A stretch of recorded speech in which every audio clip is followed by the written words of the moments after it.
Hello, ചൊറിയങ്കാവിലെ ഉത്സവത്തിന് സർവേശ്വരി പൂജയ്ക്കുള്ള പൂക്കൾ തയ്യാറാക്കുകയാണ് ഞാൻ.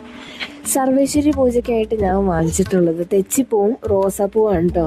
അതിൻ്റെ ഓരോന്നിൻ്റെ ഇതളായിട്ട് നമുക്ക് നുള്ളിയെടുക്കേണ്ട ആവശ്യമുണ്ട്. അതാണ് ഞാൻ ഈ ചെയ്തുകൊണ്ടിരിക്കുന്നത്. നമ്മുടെ സർവ്വ ഐശ്വര്യത്തിനും ആഗ്രഹ സാഫല്യത്തിനും ഒക്കെ ആയിട്ടാണ് നമ്മൾ ഈ പൂജയിൽ പങ്കുചേരുന്നത്.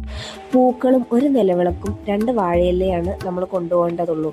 ബാക്കി വെളിച്ചെണ്ണയും തിരിയുമെല്ലാം അമ്പലത്തിൽ നിന്ന് തന്നെ നമുക്ക് തരും.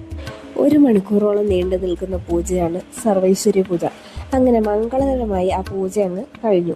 പിന്നെ അതിനുശേഷം കൈകൊട്ടിക്കളി കാണാനായിട്ട് ഞങ്ങൾ എല്ലാവരും ഗ്രൗണ്ടിലേക്ക് പോയി. അങ്ങനെ പരിപാടിയൊക്കെ കണ്ട് ഒരു ഐസ്ക്രീമൊക്കെ കഴിച്ച് അന്നത്തെ ദിവസത്തെ പരിപാടികളൊക്കെ അങ്ങനെ കഴിഞ്ഞു. അടുത്ത ദിവസം നമ്മൾ താലം പിടിക്കുന്ന ഒരു ചടങ്ങുണ്ട്.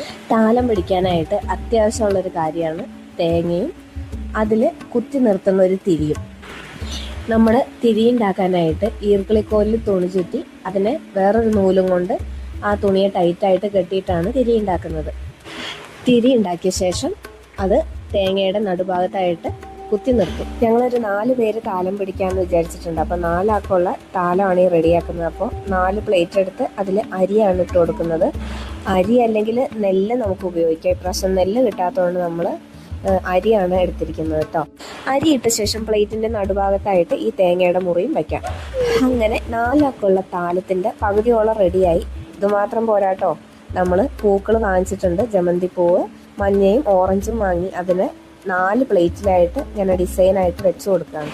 2 കളറ് പൂക്കൾ ഒന്നിട്ട് വിട്ട് വയ്ക്കുമ്പോൾ കുറച്ചും കൂടെ കാണാനൊരു ഭംഗിയുണ്ടാവും. അതുകൊണ്ടാണ് കേട്ടോ അങ്ങനെ വെച്ചത്. അങ്ങനെ താലം നിറച്ച് പൂക്കളൊക്കെ റെഡിയാക്കി അതിന് ശേഷം എല്ലാവരും റെഡിയായി. മണിക്കുട്ടിക്ക് ഡ്രസ്സ് ഇട്ട് കൊടുത്തപ്പോൾ തന്നെ അവളുടെ ആട്ടം തുടങ്ങി. താലപ്പൊലി ഘോഷയാത്ര ആരംഭിക്കുന്നത് ചേർങ്ങനാൽ കവലയിൽ നിന്നാണ് കേട്ടോ.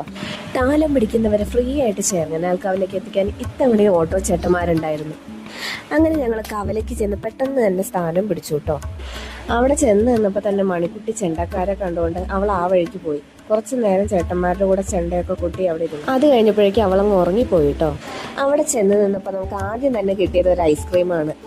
താലപ്പൊലി പിടിക്കുന്ന എല്ലാവർക്കും ഉള്ള ഐസ്ക്രീം വിതരണം ചെയ്യാൻ കുറേ ചേട്ടന്മാരുണ്ടായിരുന്നു കേട്ടോ. അതുപോലെ നമ്മുടെ താലത്തിൽ ദീപം തെളിയിക്കാനുള്ള വെളിച്ചെണ്ണയും തിരിയും എല്ലാം അവർ തന്നെ തരുന്നതാണ്. ഈ കാണുന്ന വിളക്കുകളെല്ലാം അമ്പലത്തിൻ്റെതാണ് കേട്ടോ.